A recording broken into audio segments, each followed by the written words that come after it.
with that out of the way, let's get to it. So green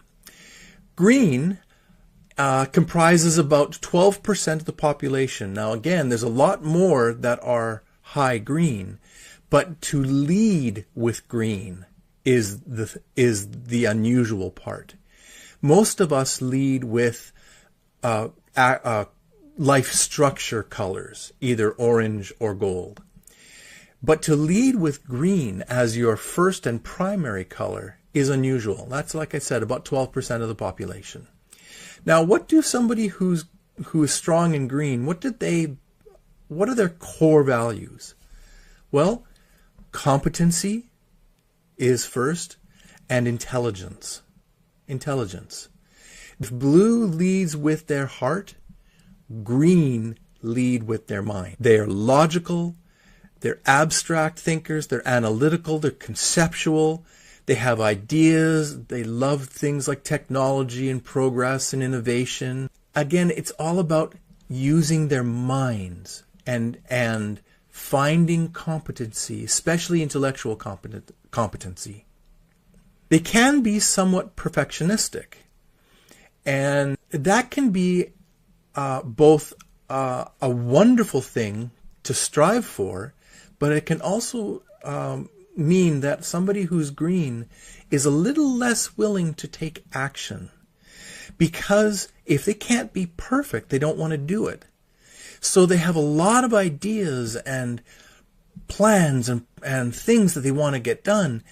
They're great visionaries, but getting it actually done and finished is difficult.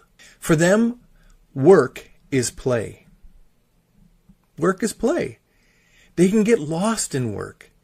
And people who are in a relationship with somebody who is green have to understand that their job is most likely the place, and maybe a hobby or two, or 3 or 4 or 5. Work is most likely the place where they can express themselves and find their meaning and purpose. And that's a big deal. So they can get lost at work.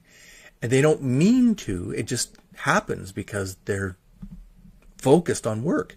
People who are strong in green, they just hate repeating themselves.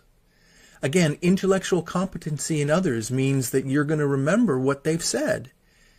And if you respect them, you're going to listen. Now, this characteristic of not wanting to repeat themselves can be a bit problematic in relationships, especially if they're in a relationship with somebody who's blue. And the reason for that is that when they express an emotion, and not all green people like to express emotion.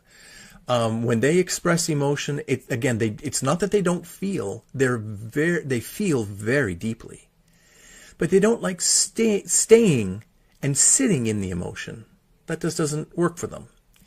So, as an example, let's say that they say to their significant other, "I love you." Great. Well, someone who's strong in blue needs to hear that often.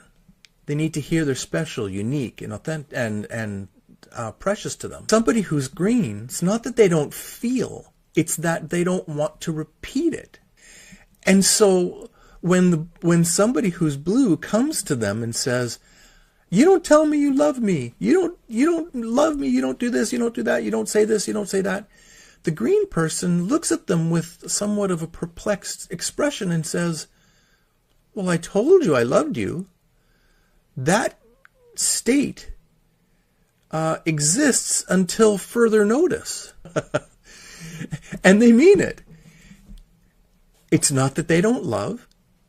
It's that they don't always see the need to express that. And again, repetition is part of that. Or not wanting to repeat themselves is part of it.